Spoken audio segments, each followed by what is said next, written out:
With regard to the issue of approved annuity company lists, the problem with this is it's it's a violation of all of our constitutional right to freedom of choice. I'm a big constitutionalist. Some of you know that. I happen to think it's a great document, and that we're well served to listen to the founding fathers and the wisdom they had. And they believed in freedom of choice. That's one of the founding planks of the United States. I think that these approved lists deny claimants the freedom of choice, the freedom to choose the company that will be responsible to them for their payments in the future. So how does the approved list do that? Well, the approved list seeks to limit the personal injury victim's choices. Let me give you some examples. In the case of Hartford Casualty, I'm going to go ahead and name names. There's no reason to hide them.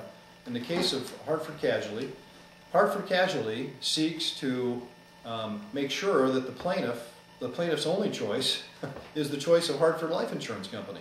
Now, I have nothing against Hartford Life Insurance Company. I think they're a great company. They've got very, very good ratings. They're very solid. They've been around a long time. They're definitely one of the companies, when we've included an annuity as the foundation of a settlement plan, they're one of the companies that we go to for bids on the plaintiff's package. But what I object to is Hartford Casualty saying to a client of mine, you will use Hartford Life and you will use Hartford Life only, or you'll take cash or we'll see you in court. Now that's a denial of I think, the plaintiff's right to choose. And also, it's the other problem with that extreme example is that it denies the claimant the ability to diversify the risk by picking two or more companies to split up and divide their annuity benefits with, so that they've got some diversification. That's called, observation of the prudent man rule. A prudent man doesn't put all of his eggs in one basket, no matter how gold-plated. So that's an issue with the approved list of annuity companies that you're going to run into out there. And an extreme one. Hartford is a company that tries to push the business to their, and is very aggressive about pushing the annuity business to their wholly owned life insurance affiliate, Hartford Life. They're certainly not the only one. There are others out there. AIG is another example, American International Group, a company with, I believe at last count, somewhere between 90 and 100 insurance companies in their fleet. Certainly, if they're not the biggest, they've got to be one of the biggest insurance conglomerates in the whole world, and the biggest in the United States. AIG's program is that they have an approved list of 4 other annuity issuers who they have hand-selected, I believe, because it allows them the best opportunity to have their own company, which is American General, the big Texas company, excellent ratings, excellent people.